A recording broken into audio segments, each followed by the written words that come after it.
Berjumpa lagi bersama dengan saya Sefrin di program acara khusus podcast wawancara bersama Bapak Bupati Nagekeo, Bapak Yohanes Don Bosco. Kali ini kita akan membahas berkaitan dengan penghargaan yang diterima oleh pemerintah Kabupaten Nagekeo tahun 2022 berkaitan dengan sebagai kabupaten terbaik dalam penanganan stunting. Jadi baik, selamat pagi Pak Bupati. Berbicara, selamat pagi. Kita tahu bahwa Nagekeo di bawah kepemimpinan Pak Bupati ada begitu banyak perubahan yang sudah dilakukan, terutama di bidang kesehatan. Yang tidak kalah penting adalah soal stunting. Kita tahu bahwa Pak Presiden sendiri yang bisa berkunjung langsung ke salah satu kabupaten di NTT menjadi angka stunting yang tertinggi. Nah, masyarakat ingin tahu ini Pak Bupati, kira-kira seperti apa komitmen Pak Bupati dalam hal penanganan bahkan pemberantasan stunting sampai ke angka zero nanti. Baik. Untuk sampai ke zero mungkin tidak bisa karena stunting ini berhubungan dengan multifaktor.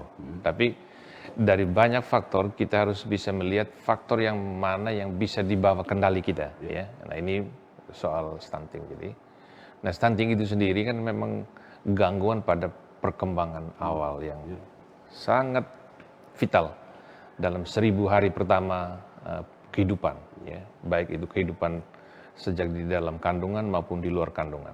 Dan ini masa yang sangat kritis yang harus diperhatikan oleh ibu, oleh bapak, oleh keluarga besar, oleh komunitas yang paling kecil, oleh desa, kelurahan, kecamatan, kabupaten, provinsi, dan negara, ya. Nah, pemimpin-pemimpin pada setiap level ini harus betul paham bahayanya kalau tidak memperhatikan 1000 hari pertama kehidupan itu.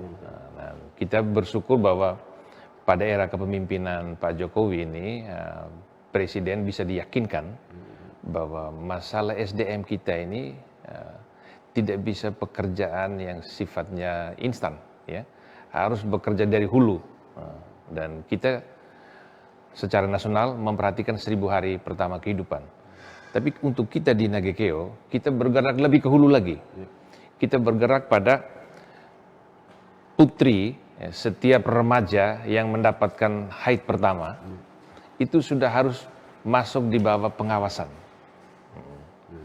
gisinya. Jadi saya minta kerjasama para pihak. Jadi mereka ini ada di sekolah.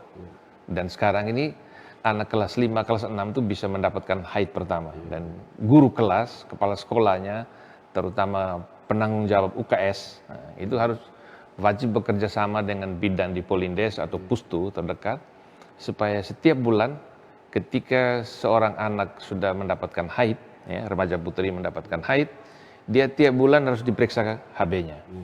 Kalau dia anemi, harus diterapi, diberi tablet vitamin, ya. Lalu dia diberitahu kondisinya kepada orang tuanya supaya memperhatikan dengan sungguh-sungguh nutrisinya, ya. Jadi kita memperhatikan ini. Jadi kita pernah ada pemikir besar dunia, saya tidak tahu namanya, tapi bahwa mengatakan bahwa dalam keadaan krisis sebuah negara, ya, yang harus diperhatikan pendidikan. Tapi kalau ada duit itu saja untuk pendidikan saja tidak cukup, dia perhatikan gizi masyarakat. Kalau gizi untuk seluruh kelompok masyarakat juga tidak cukup, dia minta perhatikan gizi wanita dan calon ibunya. Nah, karena itu yang menjamin kelangsungan sebuah kaum, sebuah bangsa ke depan. Nah, kita ambil itu. Jadi kita sekarang tuh ngambil lebih ke hulu, ya. Secara nasional urus yang hamil sampai dengan berapa hari di luar kandungan sehingga totalnya adalah 1000 hari pertama kehidupan. Nah, kita ambil lebih ke hulu. Sehingga persoalan ini menjadi kesadaran bersama, ya, komitmen bersama supaya ke depan angka stunting ini kita bisa turun mendekati zero, ya. Nah, kalaupun terjadi itu faktor-faktor lain, ada orang yang cacat dipaksa hamil, ya, ini kan sesuatu yang di luar kendali kita juga, ya. Tapi semua hal yang bisa dikendalikan kita perhatikan dengan detail, supaya kita bisa lakukan pencegahannya.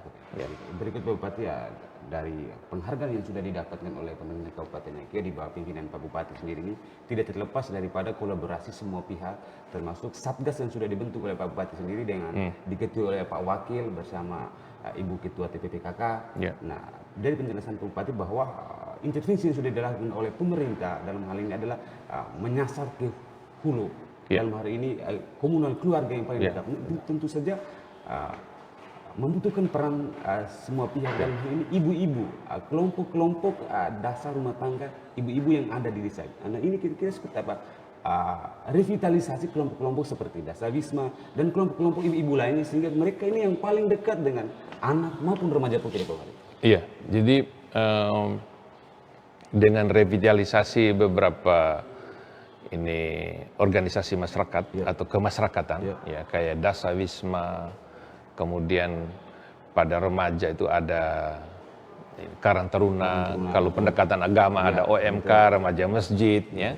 Beberapa kelompok-kelompok kategorial ini memang ini menjadi dasar, ya, sehingga materi stunting ini juga masuk dalam misalnya di gereja, kita minta supaya itu masuk di dalam materi kursus pranikah, kursus pranikah.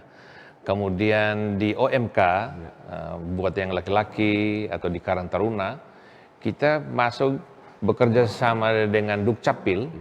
Mereka kita minta mengedit ulang kolom pekerjaan yang mereka tulis. Banyak sekali anak-anak muda ini tamat sekolah dari pelajar, dari mahasiswa. Kolom pekerjaan itu masih tertulis pelajar mahasiswa, padahal mereka sudah lama di luar. Nah, beberapa kelompok OMK Karang Taruna yang mengundang saya di event yang mereka ciptakan, saya berbicara di depan mereka dan saya mulai cek.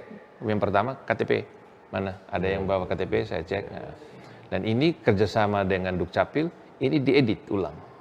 Lalu mereka juga bingung karena ini harus mengisi kolom pekerjaan. Dan saya mengajukan pertanyaan penuntun supaya mereka bisa tulis itu. Tulislah di sana apa yang kamu bayangkan sekarang kamu rencanakan ketika kamu berkeluarga, di mana kamu bisa memberi nafkah pada keluargamu. Profesi itu yang kamu tulis. Dan ini membantu pemerintah, mulai pada level paling kecil di RT, Dasa Wisma, ketika mereka ada penggalian gagasan, pagas dalam siklus perencanaan itu ada pagas di sana. Di level dusun ada musrembang dus. Di desa kelurahan ada musrembang kel dan des, dan kecamatan dan seterusnya. Dan ini akan menjadi bahan ketika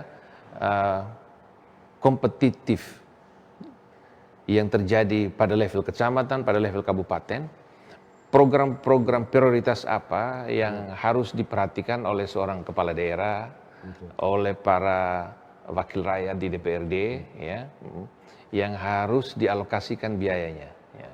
Jadi kita memperhatikan betul saat ini SDM ini. Kemudian bagaimana menyiapkan mereka yang nanti berkeluarga. Bagaimana menolong keluarga-keluarga muda karena mereka ini usia-usia produktif.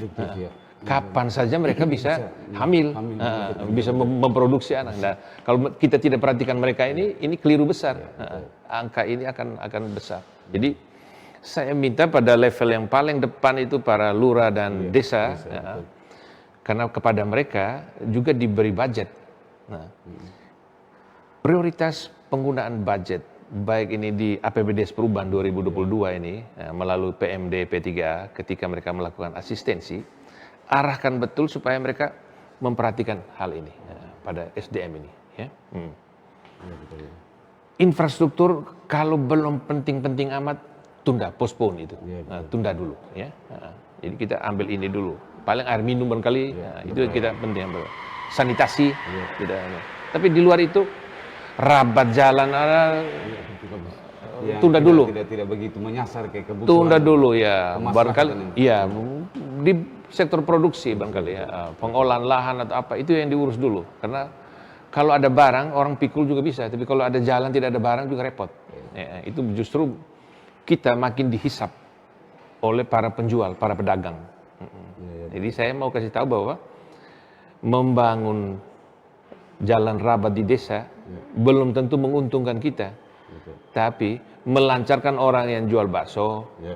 orang kredit barang-barang dapur, barang apa saja yang kita tidak butuh, tapi karena dia datang terus, akhirnya itu apa namanya, orang bilang itu keinginan itu timbul karena ada barang. Iya. Yang berikut Bapak Bupati kita tahu bahwa tidak kalah penting soal dari 8 kategori penanganan stunting ini sudah dilakukan, tentu membutuhkan kerjasama kolaborasi yang dinamakan konvergensi ya Pak? Ya. Konvergensi. Jadi konvergensi itu artinya itu semua bekerja fokus Ya. pada anak yang akan dilahirkan. Nah, oleh karena itu tuh yang pertama kan identifikasi masalah. Jadi identifikasi masalah itu seperti yang tadi saya ngomong tadi Bapak, kita pilahkan betul mana masalah yang betul dibawa kendali kita. Ya. Dahulukan masalah yang dibawa kendali kita. Kejar itu, uraikan itu secara detail, ya. Seperti 5W 1H itu, ya. Iya, what-nya, ya, sampai dengan how, ya. Bagaimana mengerjakan itu. Who, gitu. Ben. Jadi semua itu dikerjakan dengan sistematika, ya. Urutan logika dan sistematika yang bagus. Nah, setelah itu kita lihat mengidentifikasi para pihak tadi. Untuk ini dikerjakan bagaimana. Lalu pendataan itu. Jadi data itu harus detail. Setelah kita mengidentifikasi masalah, mulai dari 5W 1H itu, data itu harus menjawab 5W 1H itu. Ya? Gitu loh. Jadi jangan sampai ada yang tidak didata, tidak diikut sertakan. Jadi kolaborasi para pihak. Kemudian sistem pelaporannya. Karena dia berujung misalnya pada level pertama itu keputusan rumah tangga. Apa yang mereka bisa putuskan di situ, intervensi yang mereka lakukan, naik ke atas mungkin di kelompoknya Dasa Wisma, di RT, di dusun, di desa kelurahan, di kecamatan, di kabupaten. Ya, mana yang kita minta tolong di provinsi dan nasional. Nah, jadi ini harus diidentifikasi dengan ketat. Atau juga ada intervensi-intervensi yang co-sharing. Contoh aja air minum yang dananya butuh ratusan juta miliar. Nah, ini itu kan kita butuh pihak yang di atasnya. Nah, dan itu asal kita hitung dengan jelas perencanaan dengan presisi yang tinggi, kita bisa selesaikan persoalan itu. Terus berikut Bapak, yang tidak kalah penting soal penanganan stunting ini soal asupan nutrisi. Asupan nutrisi, kita tahu bahwa ada begitu banyak potensi yang bisa kita gali sendiri. Betul. Nah, salah satu yang menarik daripada Komitmen Bupati adalah gerakan kandang, kolam dan kebun. Kita bawa pekarangan-pekarangan rumah kita di Nahikeo ini ada begitu banyak luas yang tidak produktif, tidak ditanam. Nah ini butuh peran baik itu dari keluarga maupun dari para pemimpin yang paling kecil di desa. Kira-kira seperti apa nanti ini harapan? Jadi yang kamu sebutkan tadi kebun tadi, kebun, kandang, kolam ini pertama muncul di Keo Tengah, ya.